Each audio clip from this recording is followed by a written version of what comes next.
The Lorax. At the far end of town where the grickle grass goes, and the wind smells sweet and sour when it blows, and no birds ever sing excepting old crows, is the street of the lifted Lorax. And deep in the grickle grass, some people say, if you look deep enough, you can still see today where the Lorax once stood just as long as it could before somebody lifted the Lorax away. What was the Lorax, and why was it there? And why was it lifted and taken somewhere from the far end of town where the grickle grass grows? The old Onceler still lives there. Ask him. He knows. You won't see the Onceler, don't knock on his door. He stays in the lurkum on top of his store. He lurks in his lurkum, cold under the roof, where he makes his own clothes out of myth-muffered moof. And on special dank midnights in August, he peeks out of the shutters, and sometimes he speaks and tells how the Lorax was lifted away. He'll tell you, perhaps, if you're willing to pay. On the end of a rope, he lets down a tin pail, and you have to toss in 15 cents and a nail, and the shell of a great-great-great-grandfather snail. Then he pulls up the pail, makes a most careful count to see if you've paid him the proper amount. Then he hides what you paid him away in his snoove, his secret strange hole in his groovyless glove. Then he grunts, I'll call you by whisper-my-phone, for the secrets I tell you are for your ears alone. Schlop, down schlops the whisper-my-phone to your ear. And the old Onceler's whispers are not very clear, since they have to come down through a snurgly hose. And he sounds as if he had smallish bees up his nose. Now I'll tell you, he says, with his teeth sounding gray, how the Lorax got lifted and taken away.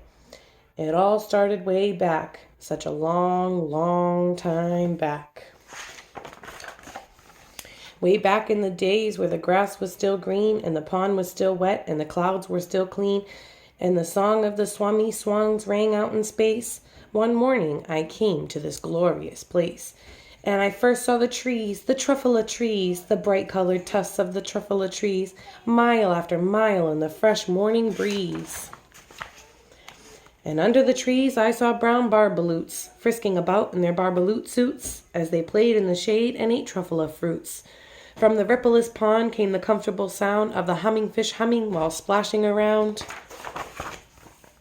But those trees, those truffula trees, all my life I'd been searching for trees such as these. The touch of their tufts was much softer than silk, and they had the sweet smell of fresh butterfly milk.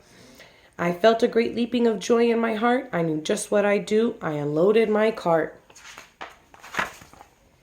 In no time at all, I had built a small shop. Then I chopped down a truffula tree with just one chop. And with great skillful skill and with great speedy speed, I took the soft tuft and I knitted a thneed. The instant I'd finished, I heard a gazump. I looked. I saw something pop out of the stump of the tree I'd chopped down. It was sort of a man. Describe him? Why, that's hard. I don't know if I can. He was shortish and oldish and brownish and mossy, and he spoke with a voice that was sharpish and bossy. Mister, he said with a sawdusty sneeze, I am the Lorax and I speak for the trees. I speak for the trees have no tongues, and I'm asking you, sir, at the top of my lungs. He was very upset as he shouted and puffed, What's that thing you've made out of my truffula tuft?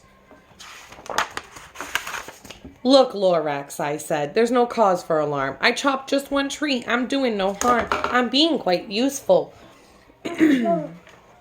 This thing is a thneed. A thneed's a fine something that all people need. It's a shirt, it's a sock, it's a glove, it's a hat, but it has other uses, yes, far beyond that. You can use it for carpets, for pillows, for sheets, or curtains, or covers for bicycle seats. The Lorax said, Sir, you are crazy with greed. There's no one on earth who would buy that fool thneed. But the very next minute I proved he was wrong, for just at that minute a chap came along, and he thought that the thneed I had knitted was great, and he happily bought it for $3.98. I laughed at the Lorax. You poor stupid guy. You never can tell what some people will buy. I repeat, cried the Lorax. I speak for the trees. I'm busy, I told him. Shut up, if you please. I rushed across the room and in no time at all built a radio phone. I put in a quick call. I called all my brothers and uncles and aunts and I said, listen here, here's a wonderful chance for the whole Onceler family to get mighty rich. Get over here fast, take the road to North Nitch. Turn left at Weehawken, sharp right at South Stitch. And in no time at all in the factory I built, the whole Onceler family was working full tilt. We were all knitting seeds just as busy as bees to the sound of the chopping of truffula trees. Then, oh baby, oh how my business did grow. Now chopping one tree at a time was too slow. So I quickly invented my super axe hacker, which whacked off 4 truffula trees at one smacker. We were making sneeds 4 times as fast as before, and that Lorax, he didn't show up anymore. But the next week he knocked on my new office door. He snapped, I'm the Lorax who speaks for the trees, which you seem to be chopping as fast as you please. But I'm also in charge of the brown barbaloots who played in the shade in their barbaloot suits and played happily living, eating truffula fruits. Now, thanks to your hacking my trees to the ground, there's not enough truffula fruit to go round. And my poor barbaloots are getting the crummies because they have gas and no food in their tummies. They loved living here, but I can't let them stay. They'll have to find food, and I hope that they may. Good luck, boys, he cried, and he sent them away. I, the Onceler, felt sad as I watched them all go. But business is business, and business must grow, regardless of crummies and tummies, you know. I meant no harm, I most truly did not, but I had to grow bigger, so bigger I got. I biggered my factory, I biggered my roads, I biggered my wagons, I biggered the loads of the sneeds I shipped out. I was shipping them forth to the south, to the east, to the west, to the north. I went right on biggering, selling more sneeds, and I biggered my money, which everyone needs. Then again he came back. I was fixing some pipes when that old nuisance Lorax came back with more gripes. I am the Lorax, he coughed and he whiffed, he sneezed and he snuffled, he snargled, he sniffed. Onceler, he cried with a cruffulous croak, Onceler, you're making such smoggleless smoke. My poor swummy swans, why they can't sing a note. No one can sing who has smog in their throat. And so, said the Lorax, please pardon my cough. They cannot live here, so I'm sending them off. Where will they go? I can't hopefully know. They may have to fly for a month or a year to escape from the smog you've smogged up around here.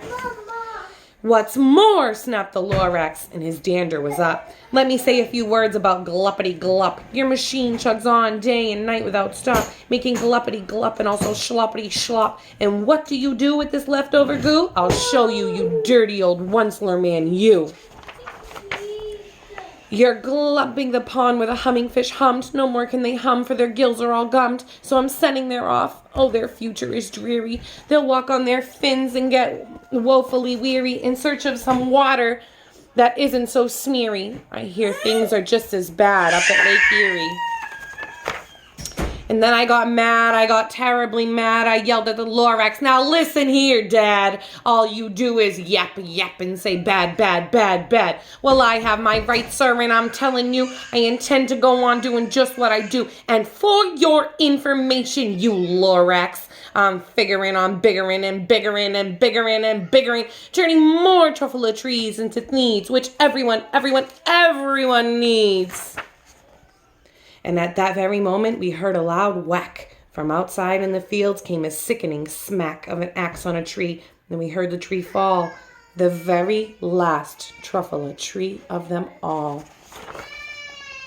No more trees, no more sneeds, no more work to be done. So in no time, my uncles and aunts, yes, everyone, all waved me goodbye. They jumped into my cars and drove under the smoke-smoggered stars. Now all that was left neath the bad-smelling sky was my big empty factory, the Lorax, and I. The Lorax said nothing, just gave me a glance, gave me a very sad, sad backward glance as he lifted himself by the seat of his pants, and I'll never forget the grim look on his face when he hoisted himself and took leave of this place through a hole in the smog without leaving a trace. And all that Lorax left in his mess was a small pile of rocks with one word, unless. Whatever that meant, well, I just couldn't guess. That was long, long ago, but each day since that day, I've sat here and wondered and worried away. Through the years while my buildings have fallen apart, I've worried about it with all of my heart. But now, says the Onceler, now that you're here, the word of the Lorax seems perfectly clear. Unless someone like you cares a whole awful lot, nothing is going to get better. It's not. So, catch, calls the Onceler, and he lets something fall. It's a truffula seed. It's the last one of all. You're in charge of the last of the truffula trees, and truffula trees are what everyone needs. Plant a new truffula, treat it with care, give it clean water and feed it fresh air, grow a forest, protect it from axes that hack, and then the Lorax and all of his friends may come back.